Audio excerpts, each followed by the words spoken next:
Hey, this is BRAINWAVEZ and I'm gonna show you how to create bass music like Slang Dogs.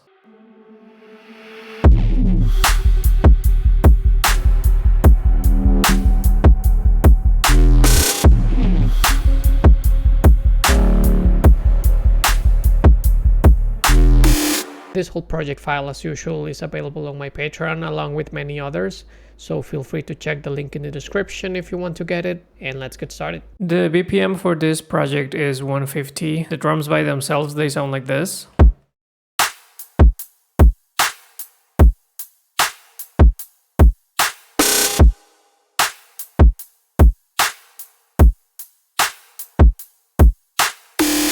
And they consist of a kick, then 3 layers of a snare. That's one. That's the second one, and this is more of a texture, like top end texture. That's how the 3 together sound.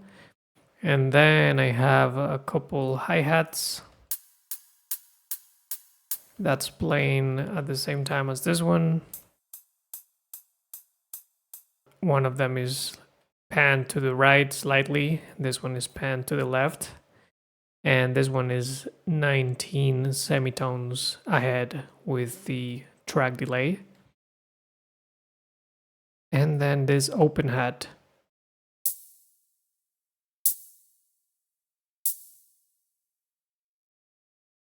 Then I have this snare fill at the end of every 4 bars. And then this other one. So I just changed the snare sample. And I'm going to show you how I created that kind of glitchy snare effect. It's pretty simple actually. I'm just going to duplicate the snare, take out the warping.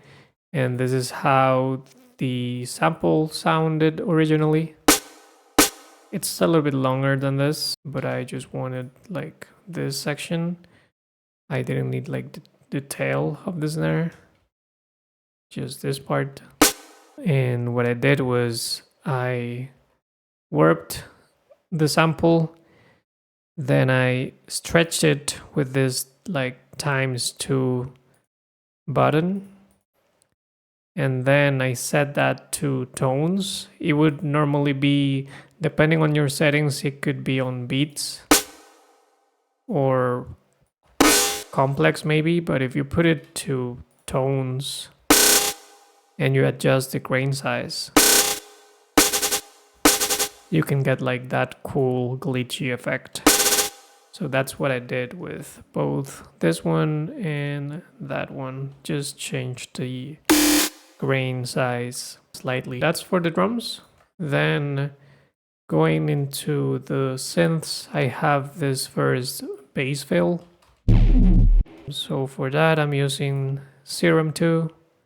I know you guys been wanting me to start doing tutorials on Serum 2. I had a couple tutorials that I had already recorded with Serum 1, even though Serum 2 was already out. So those are already published, and from now on I will keep using Serum 2 instead of Serum 1, unless there is like some special need for Serum 1, but I don't think so. But alright, going into this bass fill, I'm going to show you that something interesting is the wave shape that I'm using is a triangle wave shape, but I'm taking off the fundamental.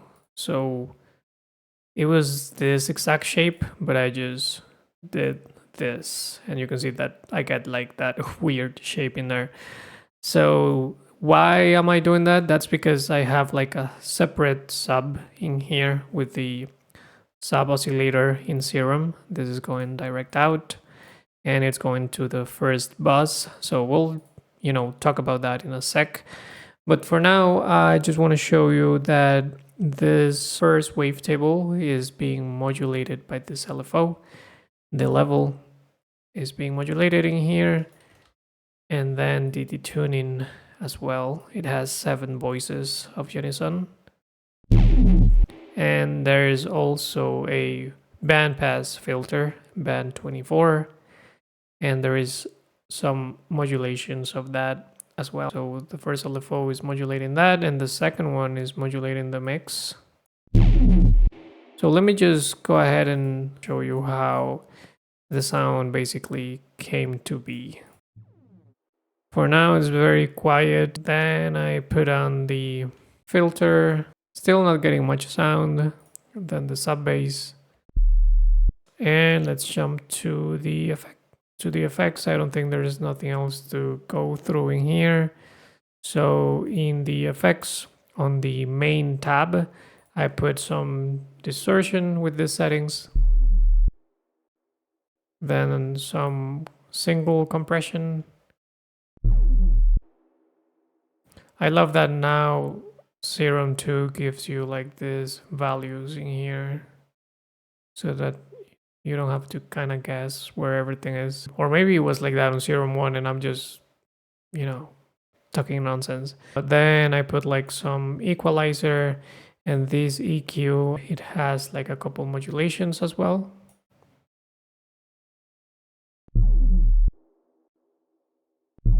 So just opening the filter, basically this filter and this filter, or this EQ and this filter is what's giving like the movement of the sound. Then I put some phaser.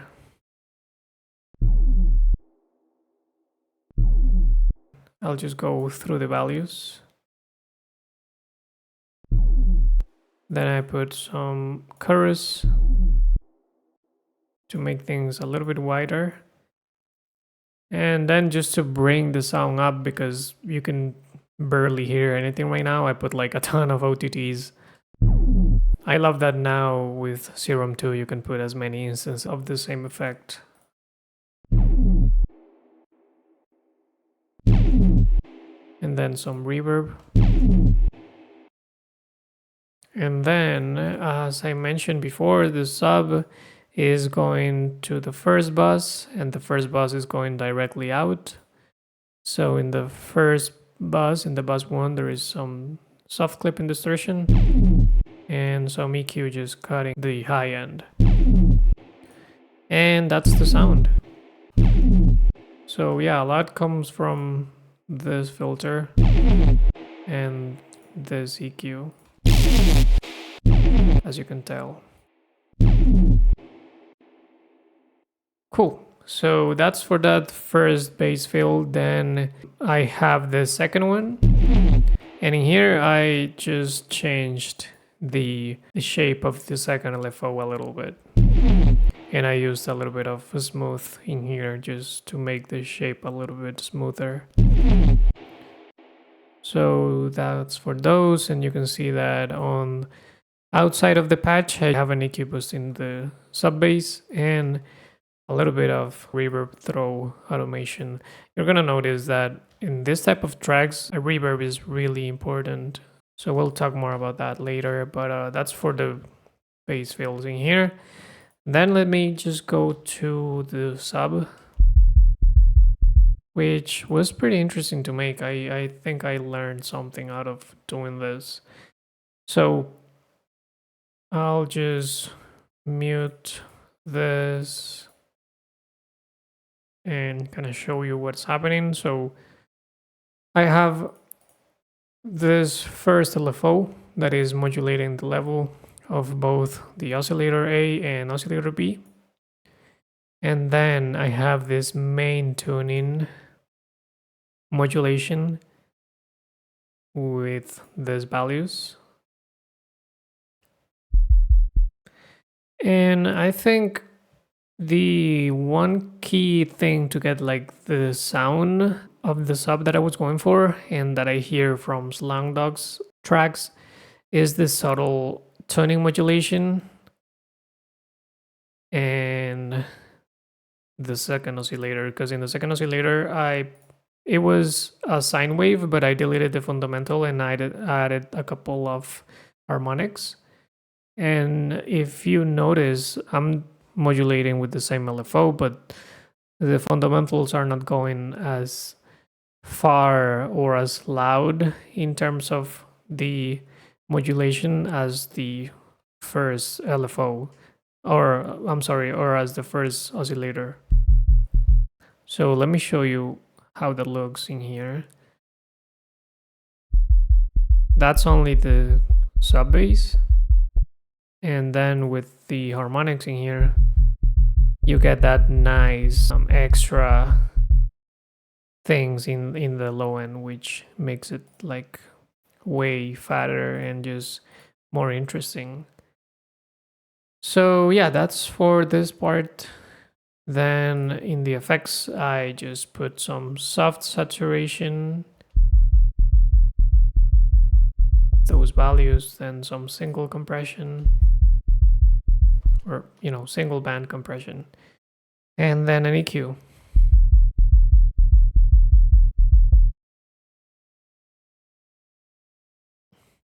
And outside of the patch, I have this other EQ cutting everything above 150. And notice that the Q is at 1, so giving it a little bit of a boost in that area. And I have a macro in here that is controlling the rate of both LFO1 and LFO2. So basically controlling the movement of the sub and the rate of the main tuning. And that's because in the second time around, I'm doing like a little change of the rate.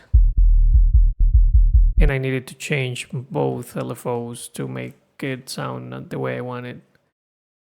So that's for the sub, pretty minimal, but pretty important. Then for the low mids, which sound like this is just a duplicate of the sub, but I'm just adding more distortion. So all of this is basically the same thing. But if you go to the effects, you're gonna notice that now I first put the equalizer on top, and then I added like some distortion, like some extra distortion, like this asymmetrical, which helps to bring the fatness out of the low mids layer, then single band compression, and then another asymmetrical. And look at this one. This one has like the post filter on. So that's how that sounds. And then I have a EQ that is cutting everything below 150. So both of them together, the sub and the low mids, they sound like this.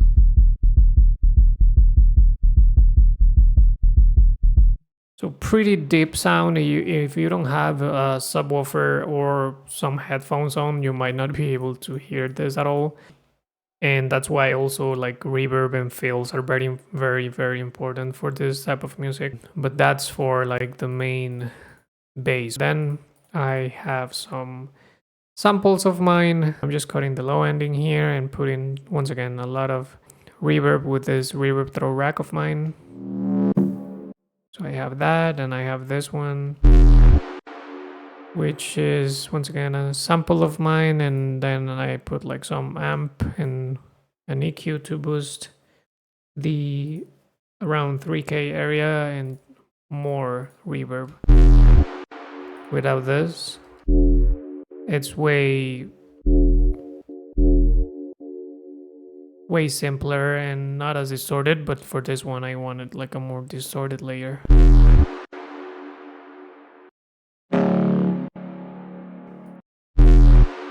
Yeah, so let's hear all of that together without the fills, and then I'll jump into the fills.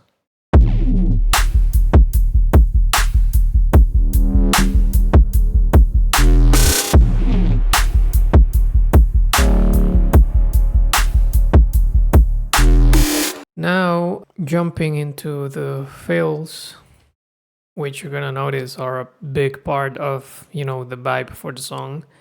I have a lot of just samples, so that like breath sample, and you're gonna notice most of this have like a ton of reverb once again. And all of them are EQ'd in a way that I'm not letting the low end pass.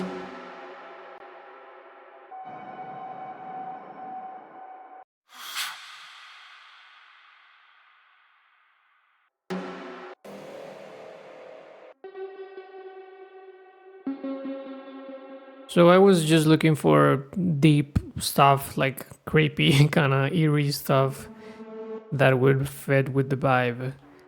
And yeah, that's how that was made. Now just let's listen to all of this with the fills so that you can hear the difference.